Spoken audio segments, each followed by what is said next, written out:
Agradezco la deferencia para con un servidor, donde ya tradicionalmente cada año que la vocacional número 7, de la cual me siento orgulloso de haber egresado ahí, hablo de la generación del 74 al 77.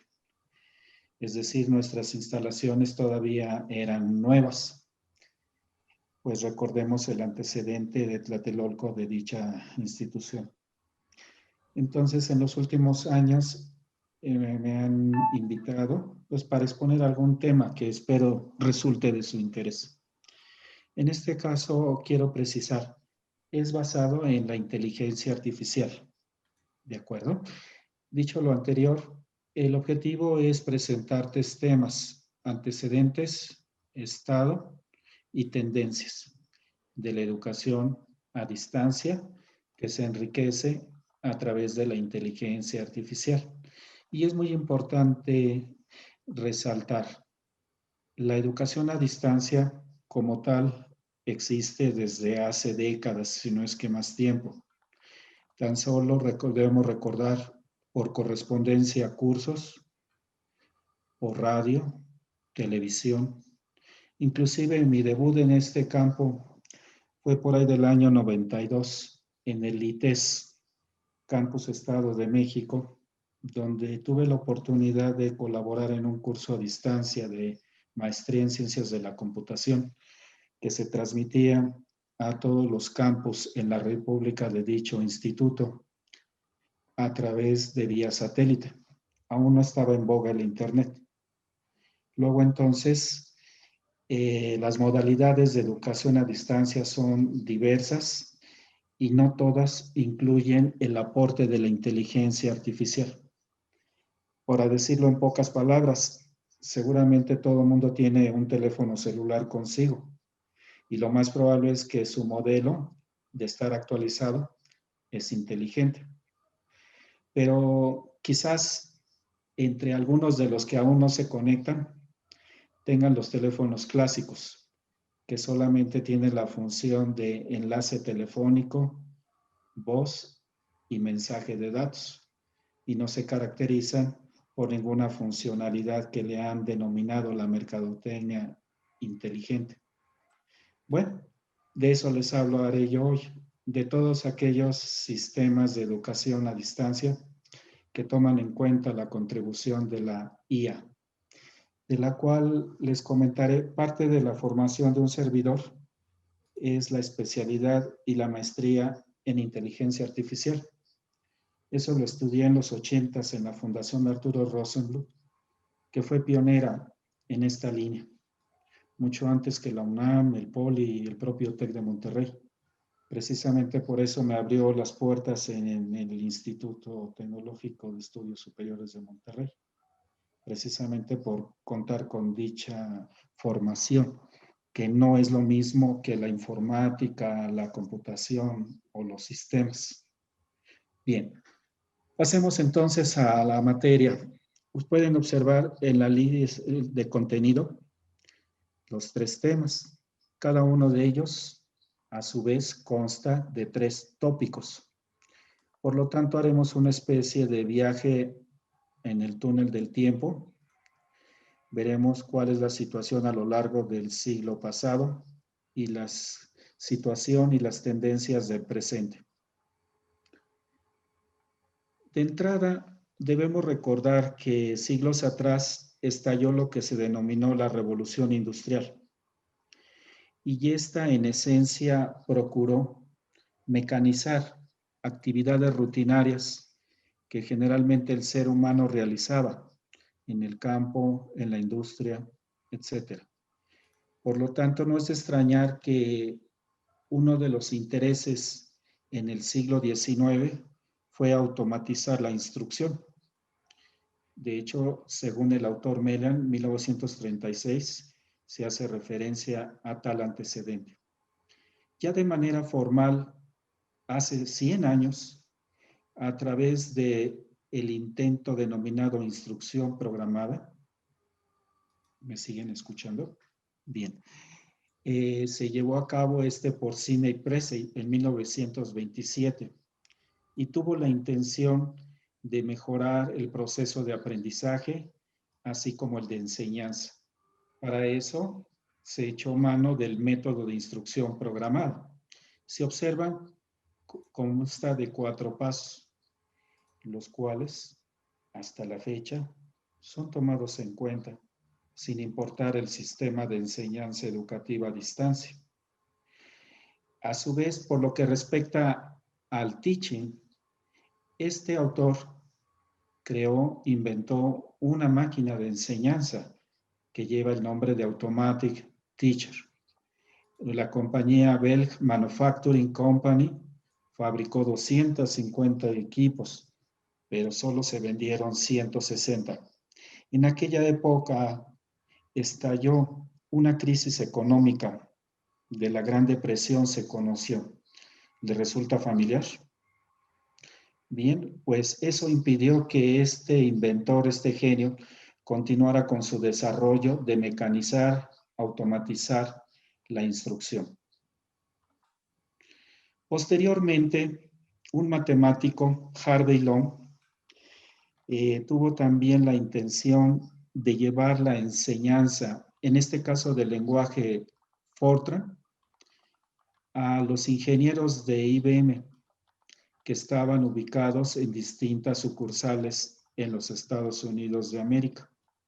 Para eso utilizó un computador 1440, obviamente de la marca IBM, manejó teletipos locales y remotos, así como línea telefónica y acoplador acústico. Ahí se pueden ver algunas imágenes. Entonces, este fue un intento en el ámbito profesional de la instrucción por hacer llegar educación a nivel de un país, distribuido el conocimiento entre los diversos ingenieros.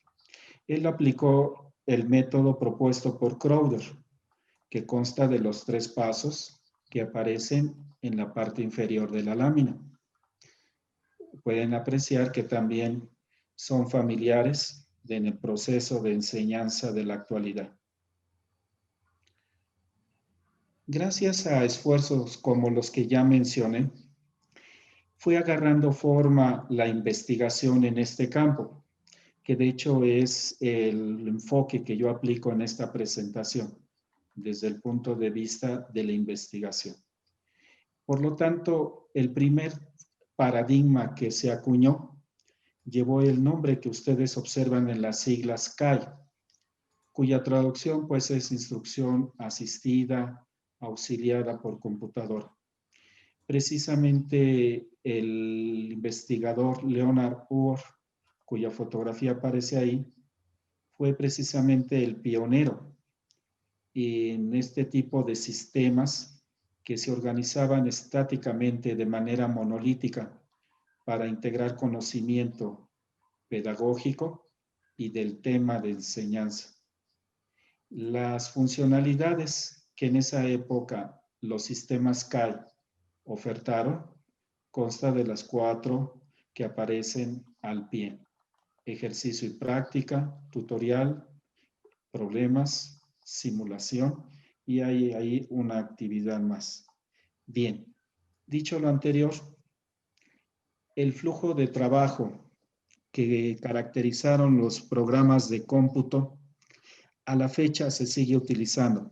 Ustedes lo pueden observar en ese diagrama donde se comienza una sesión de instrucción, se obtienen datos del récord del estudiante, se determina la estrategia y el tema a enseñar con base en el currículum educativo, se exponen también ejercicios, se hacen evaluaciones y de acuerdo con el progreso logrado por el estudiante, se repite el ciclo, se refuerzan aspectos vistos y al final se concluye. Bien, mencioné que el tema de esta presentación no solo es la educación a distancia, sino en particular aquella que se basa en el uso de la inteligencia artificial. Por lo tanto, en esta línea del tiempo que se apreciaron, pues andábamos ya en los 60, 50, 60 del siglo pasado. También simultáneamente emergió un término que hoy en día la mercadotecnia, sobre todo de la telefonía celular, lo ha revivido, y es el de inteligencia artificial. Precisamente ahí aparece la foto de dos de las personas que lo acuñaron, que siendo científicos inquietos, tuvieron a bien concebir la organización de un congreso para el año del 56.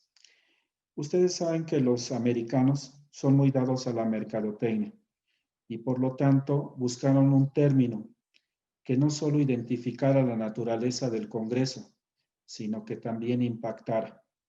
Y ese fue el término de inteligencia artificial. Pueden apreciar el lema que inspiró a estos investigadores: describir características que distinguen la inteligencia.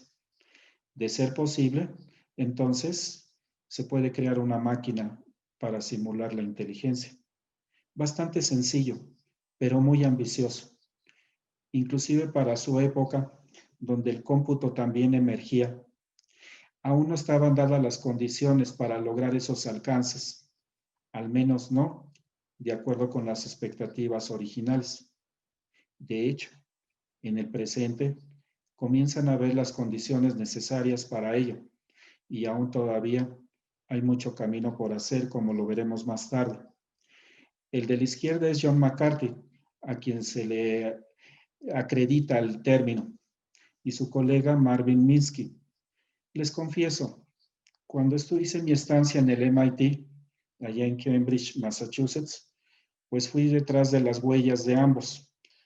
Tuve la oportunidad de colaborar en el laboratorio de investigación en electrónica, justamente donde 60 años antes John McCarthy trabajó, donde creó ese término y también el lenguaje de programación Lisp. Sin embargo, él ya había fallecido. A pesar de ello, tuve la dicha de conocerlo por ahí del año 2005, cuando vino a México al Congreso Internacional de Inteligencia Artificial que se organizó en Monterrey, precisamente por el ITES de esa ciudad. Marvin Minsky, fui a su cubículo cuando empecé a hacer mi estancia en febrero de 2016, pero ya estaba jubilado. Al mes siguiente partió. Por tanto, tampoco tuve la oportunidad de interactuar con él. Cuando comencé a estudiar inteligencia artificial, el primer libro que cayó a mis manos fue escrito por Elaine Rich y su definición me impactó.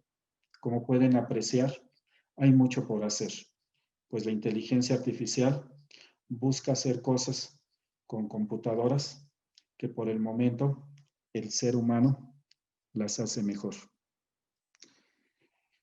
En cuanto a la trayectoria muy a grandes rasgos de este investigador John McCarthy y de su colega Marvin Minsky, algunas de ellas se pueden observar ahí, como su desarrollo profesional, que comenzó en el Colegio de Dartmouth en el 55 y después en el Laboratorio de Electrónica del 56 al 62, donde dio vida a algunos centros de computación como el propio Laboratorio de Inteligencia Artificial. Posteriormente, partió a la Universidad de Stanford. En cuanto a productos, él en el 58 creó el lenguaje más popular de la inteligencia artificial, Lisp. Aquí entre nos yo fui muy feliz programando en ese lenguaje en donde se utilizan precisamente paréntesis para hacer programación simbólica. Fundó en el 59 el Laboratorio de Inteligencia Artificial, creó un proyecto de computación y matemáticas que en esa época pues contó con $2 millones y fue auspiciado por el Departamento de Defensa. Así como eso, otros proyectos más, como pueden observar en la línea del tiempo, ya de años recientes. En la fotografía del lado izquierdo aparece precisamente el edificio número 26. En el segundo piso tuve la oportunidad de colaborar, puesto que ese piso corresponde al del Laboratorio de Investigación en Electrónica. Ese edificio se encuentra, pues quizás a 100 metros de lo que vendría a ser la rectoría del MIT. Del lado derecho hay unas imágenes de Lisp y de otro lenguaje que, digamos, fue la competencia, entre comillas, de Lisp, Prolog. Bien, si hay algún interesado estudiante de la vocacional 7, de media superior, en estudiar inteligencia artificial, carrera que el IPN recientemente comenzó a ofertar, paréntesis, muy retrasado en la línea del tiempo con relación a otras ofertas académicas que se han venido proporcionando a la sociedad, como es en el estado de Veracruz. Los 4 puntuales donde descansa la inteligencia artificial son los siguientes: búsqueda de soluciones, representación de conocimiento, inferencia, que significa hacer uso de cierto conocimiento ya existente y a través de ciertos criterios generar uno nuevo. Y el cuarto elemento es el aprendizaje, que es la adquisición de nuevo conocimiento. Con estos 4 puntuales, todo tipo de línea de investigación de la inteligencia artificial y de campo de aplicación se ven caracterizados a través de muchos criterios, técnicas e inclusive con el concurso de distintas disciplinas. Entre las líneas de investigación de la inteligencia artificial, pues está obviamente los sistemas inteligentes, vida artificial, hay algo que le llaman inteligencia artificial débil, fuerte, y las aplicaciones a distintas disciplinas, y así como en los campos de gobierno. Les encomiendo mucho que indaguen en qué consiste el test de Turing, un matemático británico en el cual propuso que para que una máquina, un sistema fuese inteligente, debería de cumplir cierto criterio. Les doy una pista, ahí está ilustrado. Sin embargo, tiempo después se fijó otro tipo de examen aún más exigente. No bastaba con ese desempeño, sino también era necesario mostrar características sensoriales y motoras inteligentes. Un ejemplo también está ilustrado en esa lámina.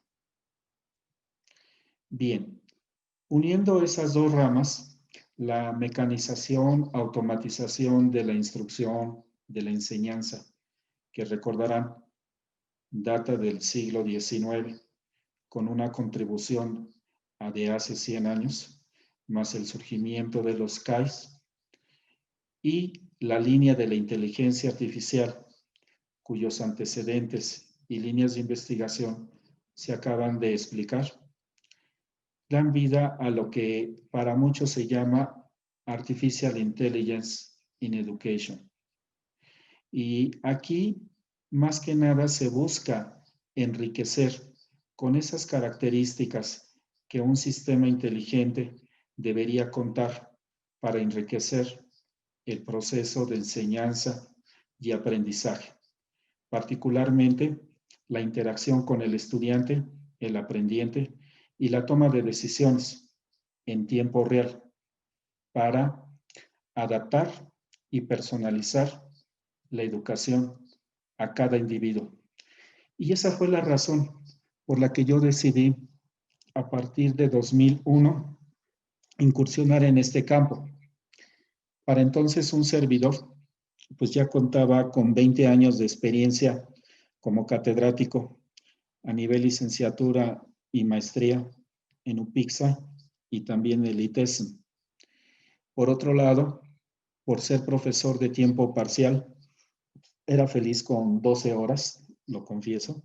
Eso me daba oportunidad de ejercer en el ámbito gubernamental, donde comencé desde practicante hasta subdirector. Lo mismo en bancos como en empresa privada. Inclusive tuve mi propia empresa por 10 años, de lo que ahora se le llaman TICs. Bien, en 2001 decidí conjugar toda esa experiencia magisterial, profesional y educativa, pues ya contaba con la maestría en inteligencia artificial y decidí apostar a este campo. Inclusive dejé mi mejor empleo de aquella época, laboraba para Banamex, hacía muy poco y ganaba demasiado en el ámbito de las tarjetas de crédito. No sé por qué, pero esta semana están muy en boga. En ese sentido, quise aplicar todo lo que conocía de informática, computación, inteligencia artificial, para llevarlo precisamente a este terreno. Porque reconocía, si tengo un grupo de 40 individuos, me es imposible adaptar y personalizar la enseñanza. No puedo simultáneamente establecer 40 diálogos, ofrecer distintos contenidos educativos, ni ofrecer una asesoría especializada a cada persona conforme voy hablando, ni mucho menos evaluar de manera justa a cada persona. A todos los tenía que medir con la misma cinta métrica. Y creo que mis colegas académicos que pudieran estar presentes en esta plática estarán de acuerdo. El individuo está limitado en sus capacidades de multitasking. No así la computadora, las redes de computadora, y mucho menos ahora otros paradigmas que ya identificaremos más tarde. Todo eso es posible y mucho más. En particular, llevar la educación a cualquier rincón del mundo. Es algo que se ha visto en todo el mundo durante el presente año por causas de fuerza mayor. Luego entonces, la educación asistida por computador, por redes de comunicación, el internet, etcétera, ha mostrado su valía. Sin embargo, buena parte de esa educación, en donde el grueso de la oferta académica que hoy en día, de manera repentina, se ha visto en la necesidad de ponerse en práctica para continuar el servicio de enseñanza y aprendizaje a la población, en cierto modo es improvisado y carente del uso de la inteligencia artificial. Y ya veremos de qué le estoy hablando. A continuación, como resultado de esa unión de la instrucción programada y la inteligencia artificial, surge una modalidad de CAI. Recuerden, Computer Assisted Instruction. Se le antepone el prefijo intelligent y es ahí donde surge ese paradigma, en donde se incorpora el conocimiento del experto en el tema de enseñanza, así como el aspecto pedagógico para instruir. El sistema pionero que a finales de los 50, principios de los 60, como parte de una tesis doctoral de un uruguayo, Jaime Carbonell, curiosamente en el MIT, se llamó Scholar. Ese sistema se orientó a la enseñanza de geografía de Sudamérica, por algo será. Entre las funcionalidades que contó dicho sistema o clase de sistemas, pues está la adaptación dinámica, el aspecto de inteligencia para reconocer ciertas características del estudiante y así como asesorarlo en la solución de problemas y en el desarrollo de ciertas habilidades mentales. Y CAI dio paso a un término que se popularizó, que hasta la fecha se se sigue utilizando y son los sistemas tutores inteligentes. Algo que ha caracterizado a la inteligencia artificial son los subes y bajas. Es decir, de acuerdo con las expectativas iniciales, donde se espera mucho de este tipo de investigación, desarrollo y aplicación, muchas de ellas se quedaron cortas. En aquel tiempo, ICAI pretendía proveer el ciclo completo de enseñanza y aprendizaje, algo que para ese tiempo estaba fuera del alcance, tanto desde el punto de vista teórico, formal, tecnológico y sobre todo de recursos. Por lo tanto, en vez de tratar de abarcar mucho, se concretó en temas específicos de un curso y a partir de ahí reforzar el aprendizaje a través de ejercicios, de simulaciones, de asesoría y de evaluación especializada en dicho tema. Podemos observar algunos de los nombres de sistemas pioneros, tutores inteligentes en geometría, en cálculo integral, en circuitos electrónicos y en programación. Por tanto, las funcionalidades básicas de los ITS se caracterizaron y todavía a la fecha se siguen observando: supervisión del estudiante en la solución de problemas, coaching e instrumentos de laboratorio. En la figura inferior aparecen ahí otras disciplinas, además de las ciencias de la computación y las ciencias de la educación y el aprendizaje.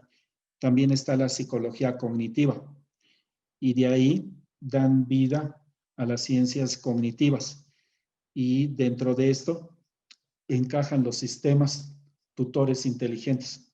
De hecho, ya que mencionamos el aspecto de cognición, les confieso, mi doctorado fue en computación en el SIC. Sin embargo, las experiencias posteriores ya fueron en el extranjero. De hecho, ya se mencionó la última de ellas, pero la previa de ellas fue el postdoctorado en la Universidad de Osaka, por ahí del año 2010 al 2012, y fue en el área de cognición. Mi tema fue la metacognición. Bien, si iluminamos la caja negra de los sistemas tutores inteligentes, es decir, si quisiéramos programar un ITS, debemos de contar con varios módulos. Uno de ellos, el conocimiento del experto, es decir, del tema de enseñanza sobre el cual va a tratar la instrucción. Otro tema se llama modelo del estudiante. Y ese es justamente el tema de mi tesis doctoral.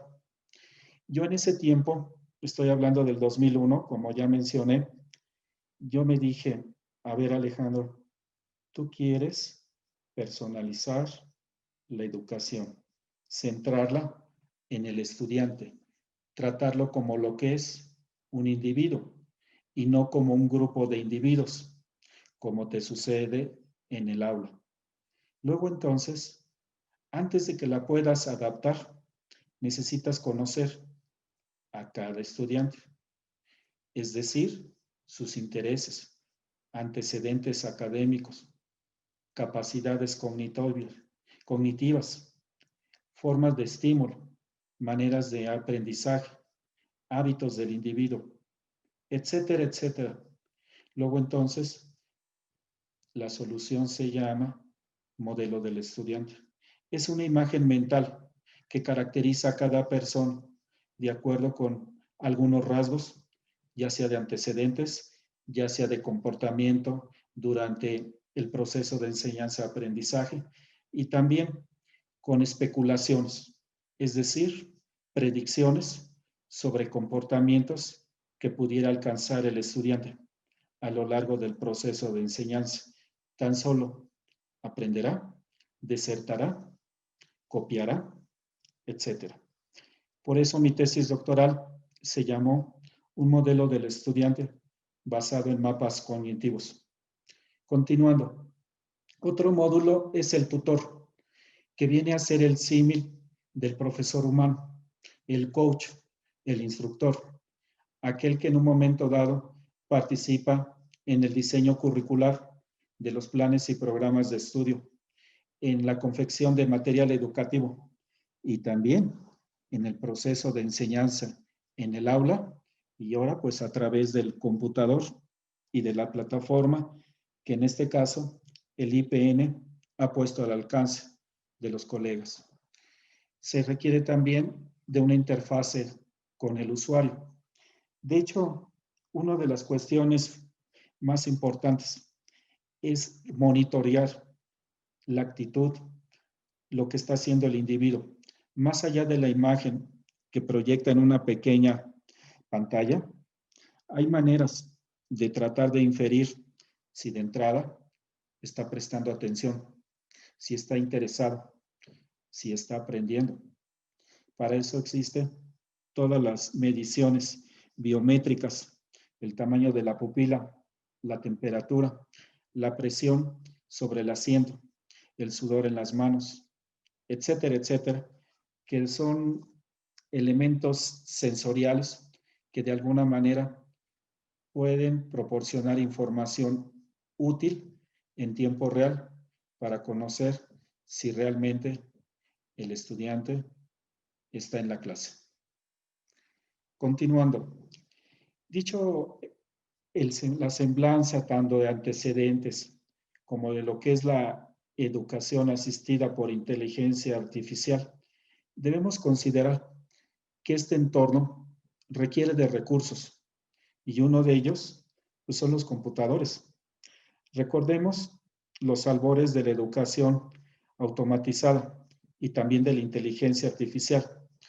Digamos, nos regresamos a la década de los 50 del siglo pasado. Pero también a la par surgió la computación, la computadora.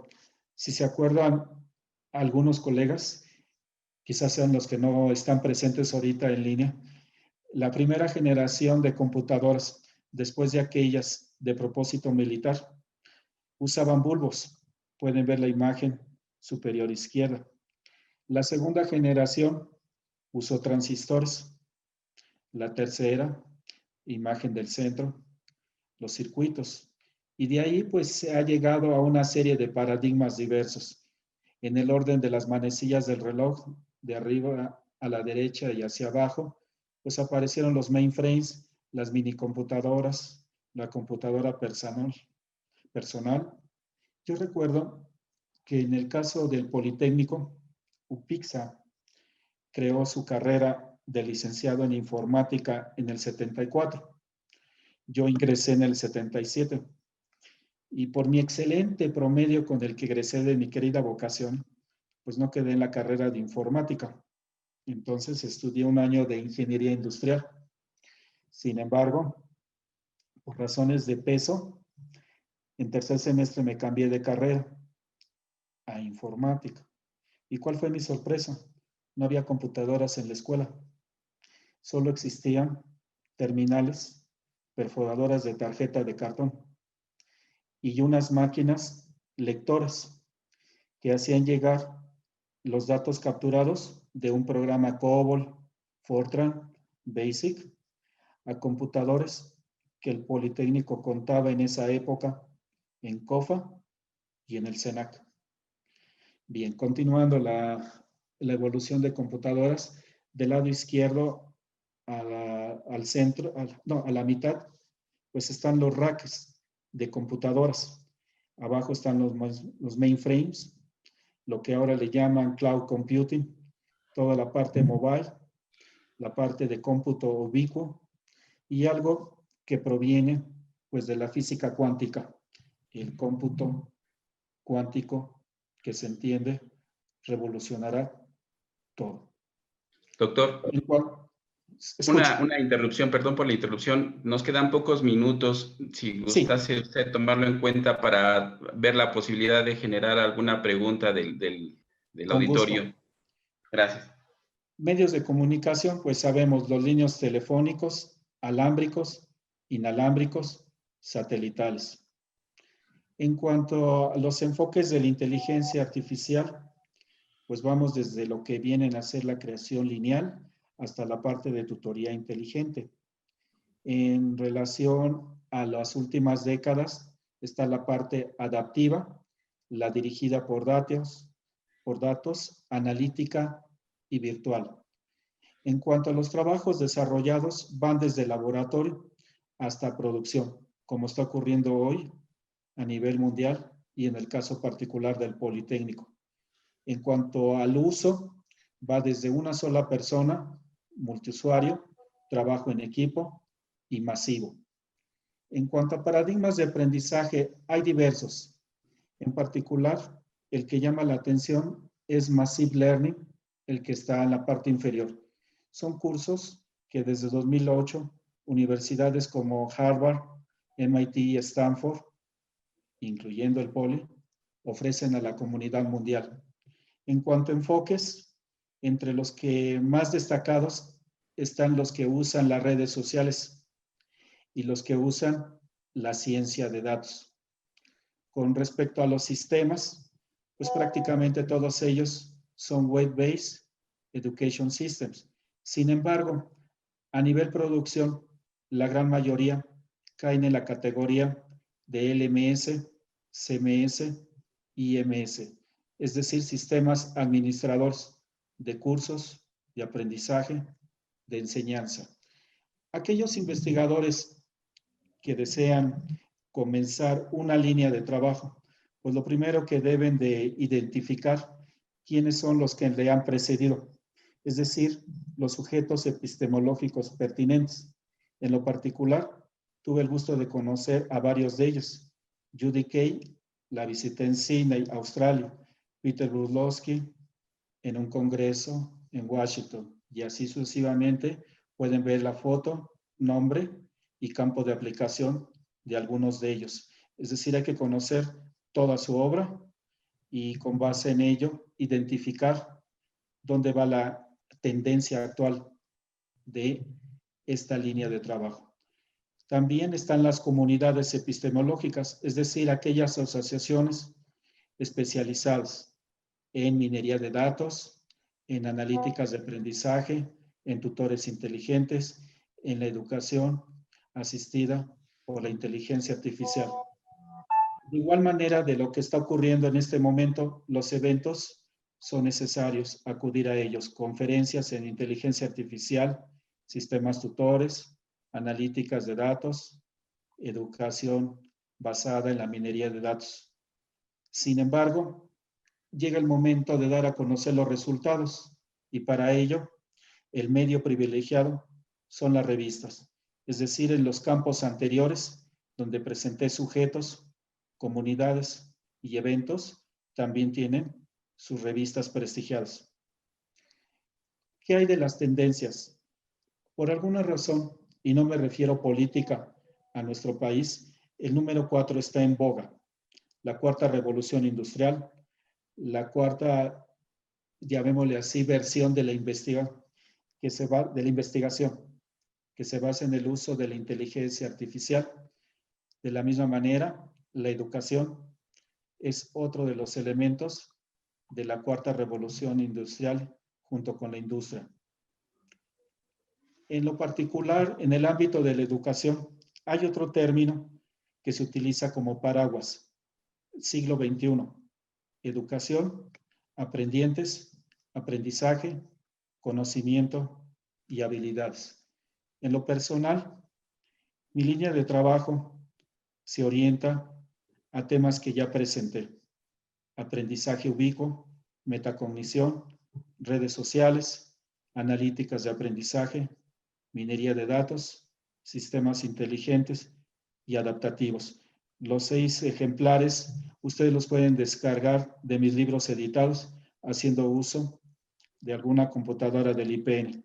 Y en revistas indizadas aparecen también los trabajos de un servidor, como son las portadas de las fotos que ven en la parte superior. ¿Por qué terminé trabajando en esta línea en la cual pues ya llevo 20 años? La resumo precisamente a través de esa imagen. La educación a distancia, que hace uso de las tecnologías de la información y la comunicación, como las que ya comentamos, y que es enriquecida por la inteligencia artificial, es capaz de proyectar la educación, de socializar el conocimiento y contribuir a la formación del individuo y la sociedad en su conjunto con una capacidad única que se representa en esa imagen. El conocedor sabrá a qué me refiero con esa imagen, pero se los puedo explicar en otras palabras, sin revelarla. En ese punto geográfico, en su momento, de ahí nacieron todos los meridianos que cubren nuestro planeta Tierra. Es decir, con una plataforma científico-tecnológica, como es la educación a distancia, asistida por la inteligencia artificial, se cubre al mundo. Muchas gracias. Estoy a sus órdenes.